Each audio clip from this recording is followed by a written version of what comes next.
So let's get started. I wanted to talk about I want to talk about like philosophical stuff. In addition to all the things that are going on in our world, because one of the things I notice, and I see this in people who unsubscribe from me all the time. Sometimes when people unsubscribe, you get a opportunity to leave me a little notice to like why you're unsubscribing.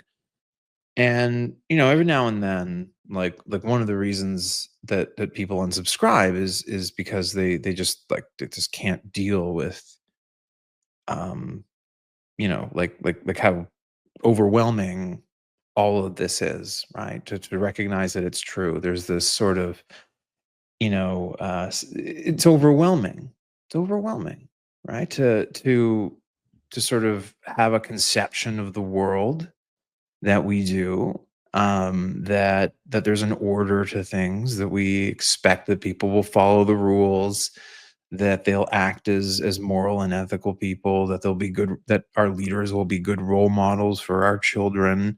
As I say these things, like it's kind of it's overwhelming to think about how like there was a time when you could generally expect that those things could be true about the world around you, and yet you look outside and you read a lot of my essays and recognize that it's certainly not the case that those things are true right now, and that can be very scary. um and I'm I hope that people would take away from my writing um a somewhat rebellious slash optimistic stance in this moment. And I am like optimistic, like like by choice, and by nature, right?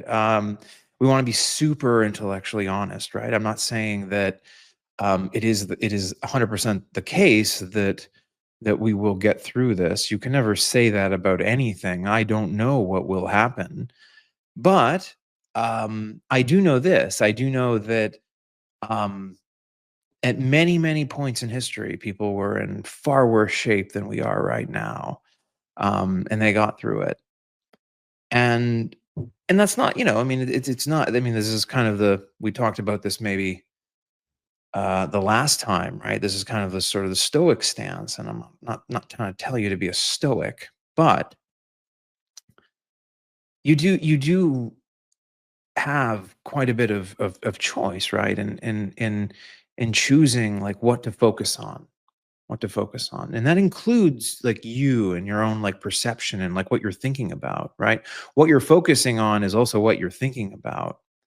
If you're scrolling through X and getting really, really angry, you're focusing on that. You're giving that your attention. That's dominating your experiencing of the outside world, like while you're doing that. And you should be very aware of that. I think one of the sort of the social maladies of our modern world, and how it relates to what I sometimes talk about as the epistemic crisis, is the way in which we don't really tend to our attention. I think the way that we should, if we think of ourselves as like conscious, self-aware beings, moral agents, um, capable of deciding for ourselves. But there's a really special property, right, of attention. It is the place. It is the place where you are. You are wherever you're paying attention. That's where you are.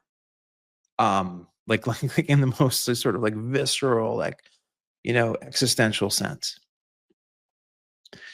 And I mean, we can get into like meditation or Buddhist practice, Eastern philosophy and stuff around like around sort of like how you can sort of like train yourself um, to control that. And actually, I suggest people do. I meditate a lot myself. It's a very, very, um, I would say, spiritually healthy practice for any person to do, to learn to meditate. especially like in times like this. But I don't want to. This isn't. I'm not giving you like a sermon about how you should just meditate. But I want to make a point, right? Is that the reality is that like the world is as it is, right? We are in the situation that we are, and so we have a choice, right? We can despair about what we have lost. We feel this loss. We feel this loss of a world that we used to live in that we don't live in anymore, and that there's something painful about that. The loss of those expectations, the law that and the safety that those expectations create for ourselves.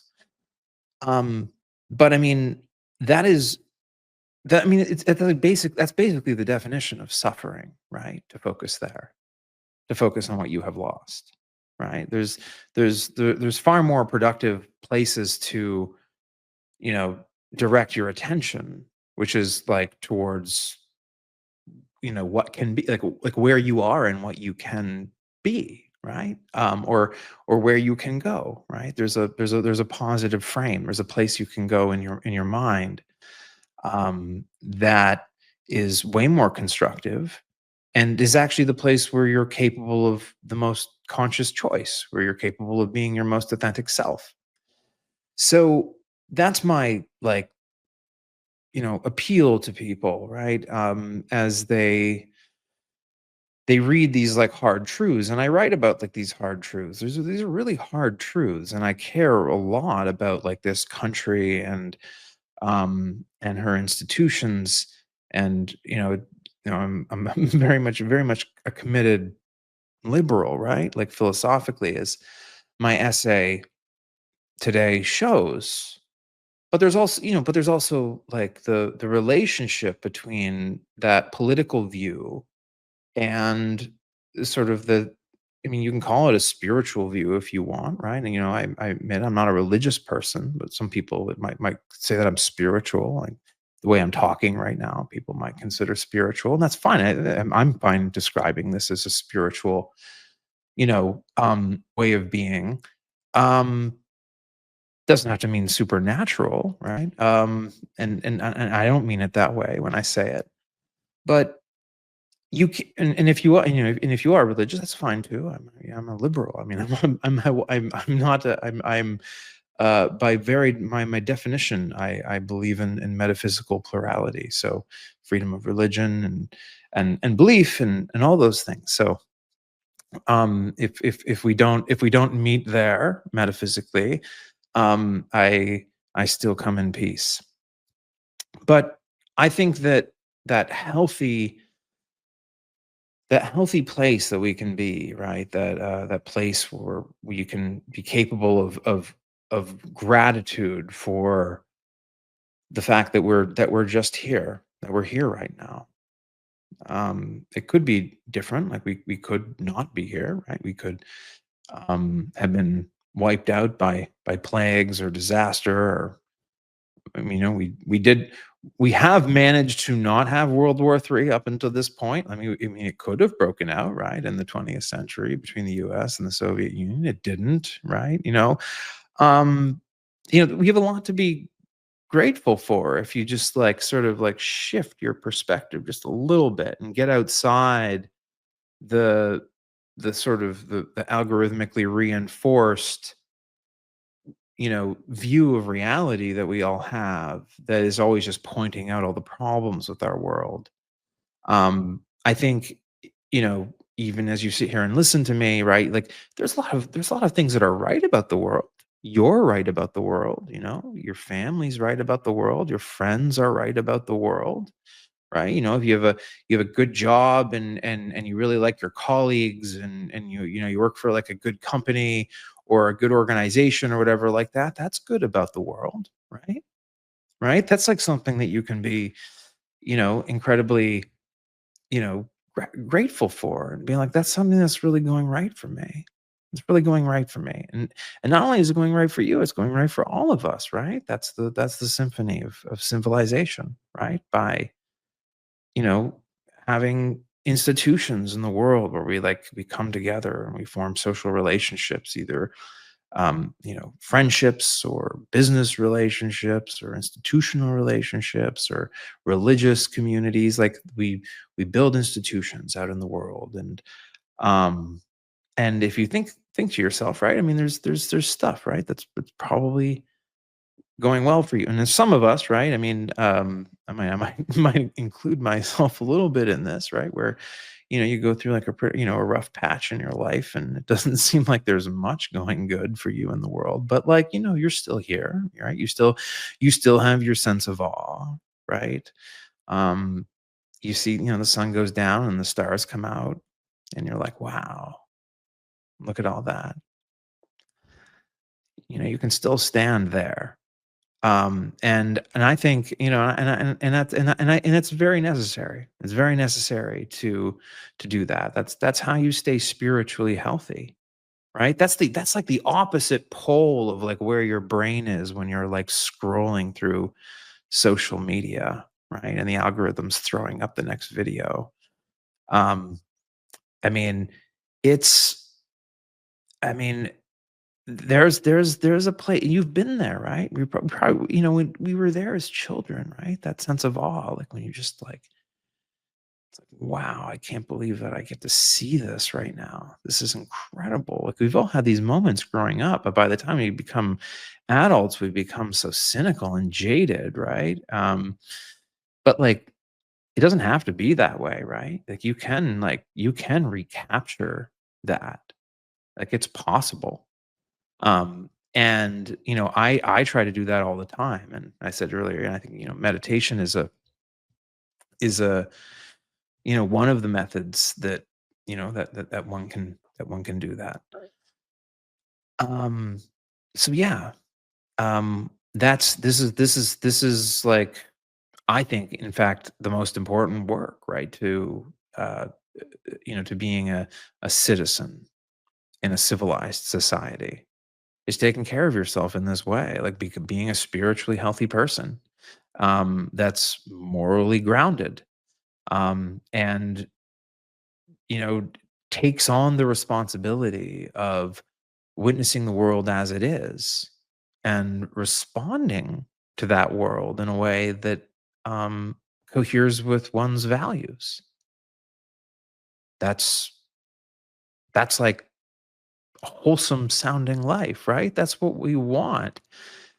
And I think when we are honest with ourselves, right, and we really start taking account of like, what we've done to ourselves culturally, we've gotten pretty far from that. We've created expectations for ourselves that can never be satisfied, right? We can never be like beautiful enough, young enough, like rich enough. Um, it's like we all know this, right? Like I'm not telling you something you don't know. People talk about this, you know, you know, Jonathan Haidt like writes about this in the anxious generation. It's like common knowledge now that we fucked ourselves up like this. But then the kind of question is like, why aren't we doing anything about it? And what do you do about it? Well, I'm telling you what you do about it, right? Like it's just this frame of mind, right? That I'm sort of just describing, is the thing that you can do about it. You can shift that perspective. And when you do that, like the world looks different. Things look different. You feel different. And you become more future oriented. Recognize, and you tend to see opportunities. I mean, I don't despair about the fact that Donald Trump won the election in November. I'm I'm concerned with at least in a practical sense, the opportunities ahead of myself to make the world better than it is right now. And there's many of those opportunities. And that's like what I'm focused on. And look, I mean, small victories are still victories, right? I mean, the show goes on.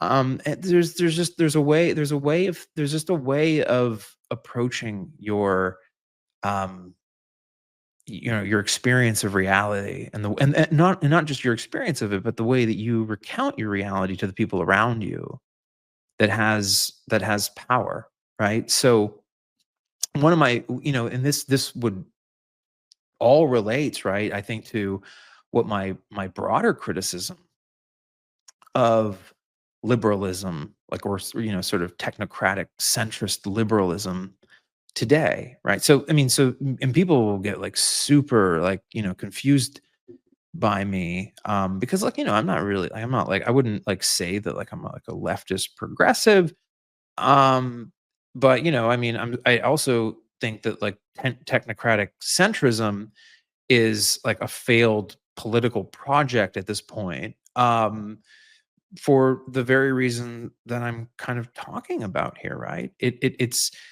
not it's not a political message that's about the future, really. It's a political message which is responding to a threat. Um, it's a political message which is on the back foot. It's about saying institutions are important. The rule of law is important. NATO is important. Don't you understand how important like all these things are? Don't you understand how important climate change is? I mean, the liberal center is in a sense is kind of on its knees, like begging the rest of the world to basically like see the truth. Can't you see the truth? Like look at it. This is the truth. This is the data. This is what the data says. And it's and I mean, like, what's particularly tragic about it is like they're right about most of those things, right?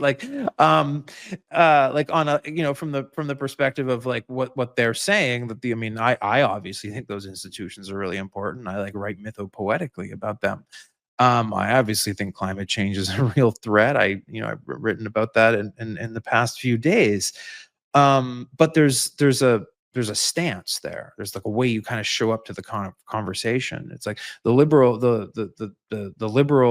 centrists in their sort of technocratic way, like they don't know how to like actually like argue for the vision of their future, because they disarmed themselves. They're just sort of like, well, I mean, and this I want to be careful as I go forward here, because I don't want to sound like I'm validating the arguments from the right as it pertains to experts and expertise, because I certainly think the anti-expertise politics of the right, like for example, the what we're seeing happen with Robert F. Kennedy Jr. uh, and his anti-vaccine insanity, which is like fucking insane. You can agree with this, but like there is like a real thing that the sort of the liberal center, this like liberal establishment really missed, which is the way in which humans build up a sense of legitimacy for authority, right? And this is like very like frustrating for people to hear. My mouth is getting dry. I'm just gonna take a drink. Um, I mean, the way that people think about authority, right, is that I mean, they either well, one important part of authority is as I just mentioned, is this concept of legitimacy, right? It's not just that someone has authority, but are they perceived to hold that authority legitimately, right? Like you're the guy that won the election legitimately, or you're the guy that was like appointed to the position using the proper procedure, right? We have these mechanisms for establishing legitimacy, around systems of social authority. And what I think the liberal center has really missed is that, um, they thought that they had established this sort of like cultural credential that if you have the credential, that like people would just genuinely understand that you should trust their opinion over that of say like Laura Loomer, like over here on the right. And I mean, I would agree that that's actually a pretty good like heuristic actually. Like if if you're gonna have one, but it's also but it's not really a socially durable heuristic to expect.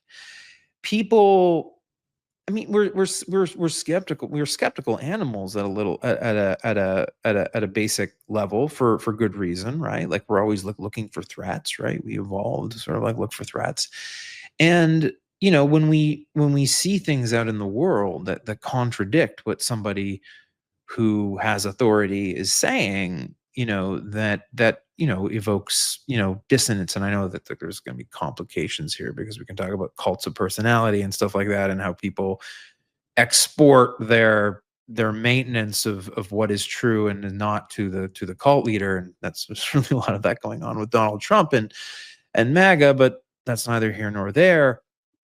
My point here is fundamentally that the way in which we maintenance that legitimacy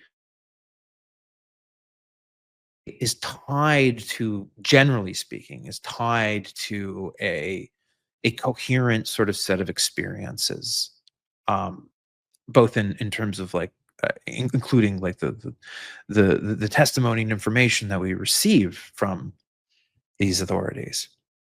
And so, a good example, one that maybe many people are familiar with, and it's like been debated by like the kind of the and all of the kind of crazy online COVID conversations, which is this instance of the noble lie, right? The noble lie of the masks, right?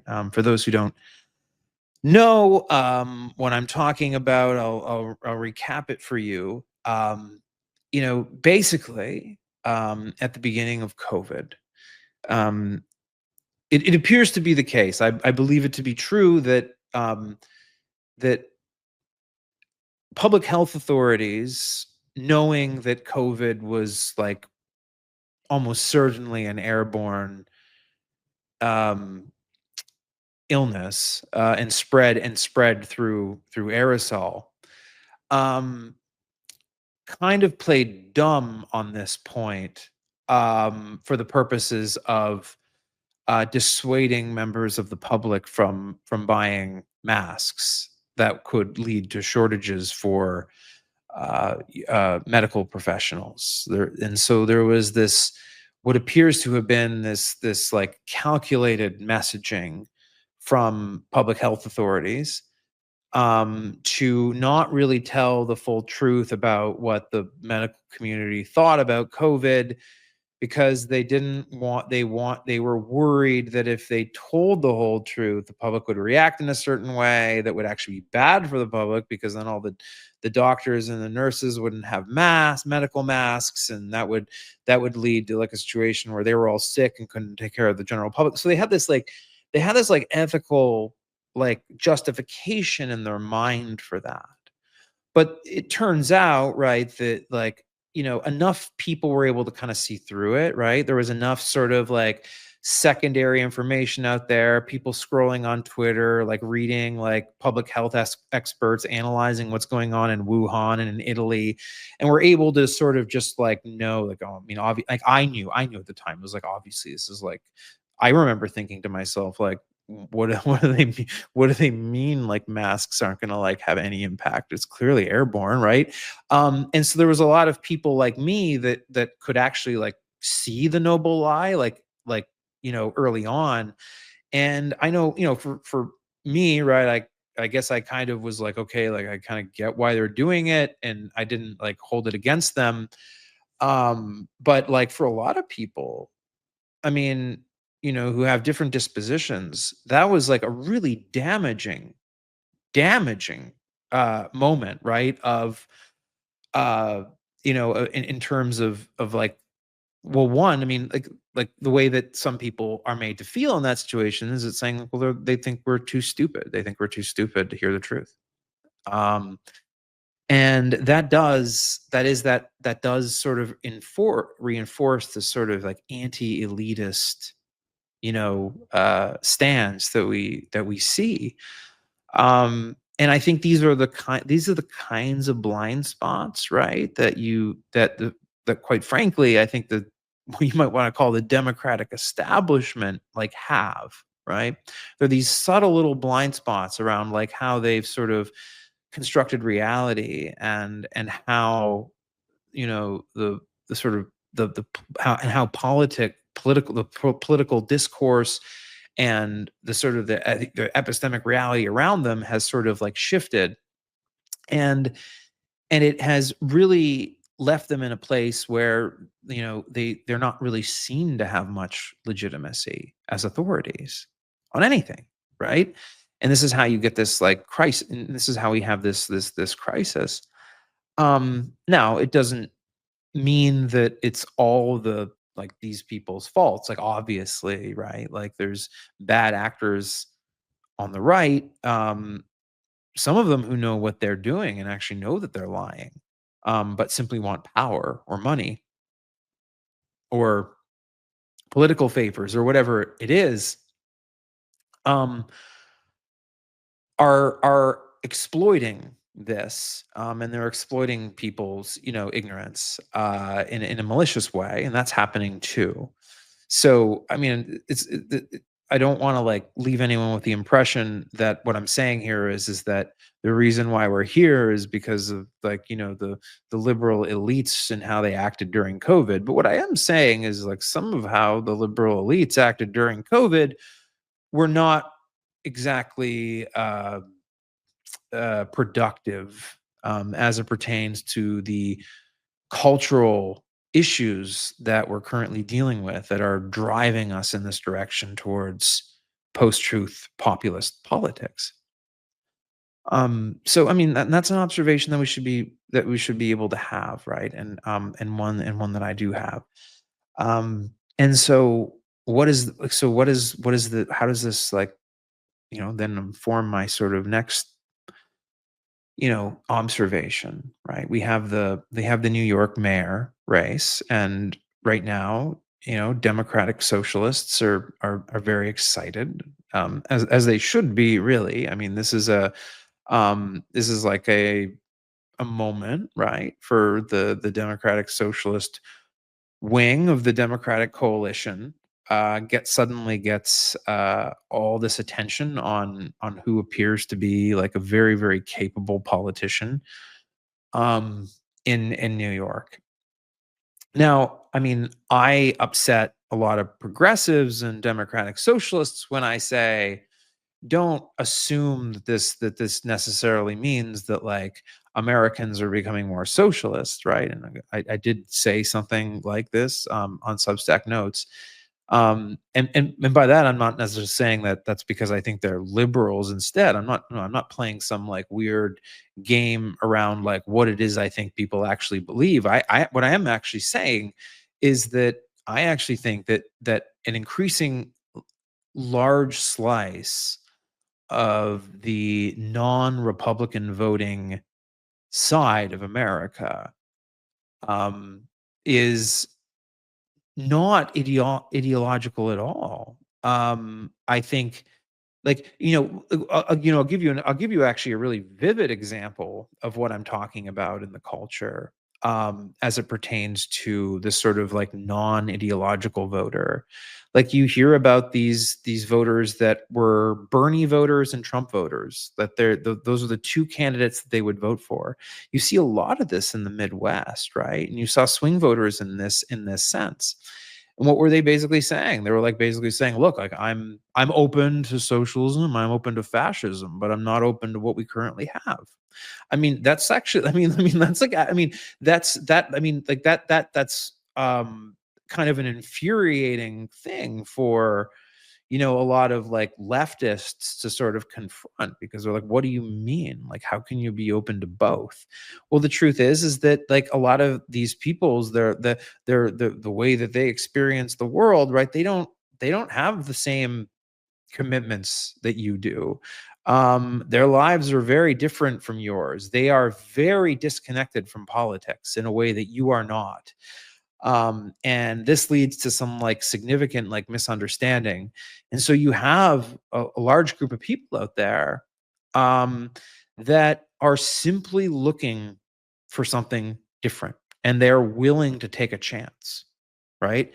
I think you could find people out there who'd be willing to vote for a socialist and one who'd be willing to vote for like a Margaret Thatcher like liberal, right? Like, I mean, that's like, there are people out there, they're just looking for somebody who's willing to kind of tell a strong story, look them in the eye and say, this is what I believe, and this is what I will do, and not make it sound like they're not trying to piss everybody off, because like what the Democratic Party has become today is a party that has like, I don't know, like 14 different constituencies, and every single time they take a position on anything, they have to think about, well, this pissed this section off, can we afford to make this section mad, or like, or some people in politics call them the groups. And people have kind of come to sort of like understand the workshopped political language that manifests from those kinds of concerns. And so what you have with in New York, and actually you're seeing it with like Gavin Newsom too, in the sense that he's sort of broken out of his shell and he's like basically like has no fucks left to give, and that's caused his popularity to suddenly like skyrocket, is because like once you stop worrying about offending people and you just start like basically like saying what you like feel, people are like, yeah, I'm that guy, I want to follow that person. That's people are looking for, that energy. And so the truth is there's opportunities for democratic socialists right now, if they can bring that energy. Like that's what Bernie Sanders and AOC are doing. I think Pete Buttigieg can bring that energy for a centrist candidate. I think people are just looking for that energy. I think getting into these like arguments over like whether like Americans are socialists or liberals. I'm a liberal. I'm a liberal philosopher, but I'm not gonna like sit here and pretend like what has happened in New York means that Americans are becoming more socialist. That's not what they mean. What that means is Americans are open to voting for socialists to see like what they might deliver on in a way that they weren't before, because the options that they have in front of them are very, very unsatisfying to them. And I think that's like a very, very important like distinction, and that's how I look at it. Now, that'll make people like, mad at me for like various different reasons, but I also happen to believe it is the truth. So, yeah, I mean, that's and I'm like an hour in and I haven't even talked about foreign policy. But I mean maybe that's a good thing, right? Because I think, maybe like that's like, maybe it's good that we didn't get into any like talk about like existential threats, and we kind of tried to keep this one like a little bit more grounded. I don't know if you guys, I've like tried like different types of Substack lives. I wanted to more deliberately keep it more philosophical on this one, and really like kind of maybe show you like how I think about things like philosophically, as opposed to sort of just like talking about like the world and like what I think about it. But yeah, anyways, this was a change of pace. Let me know, I guess in the comments if you want more of this or more. I'm happy to talk more about like daily events and stuff, but there's a lot of people talking about those events, and I do think that like this this way of trying to be is actually in many ways like one of the most like effective skills that we all need to have. This is how to stay a free person in unfree times. So anyways, I think that's where I'm going to leave it today. We'll do more of these in the coming days, and thank you everyone. Thank you. This has been great.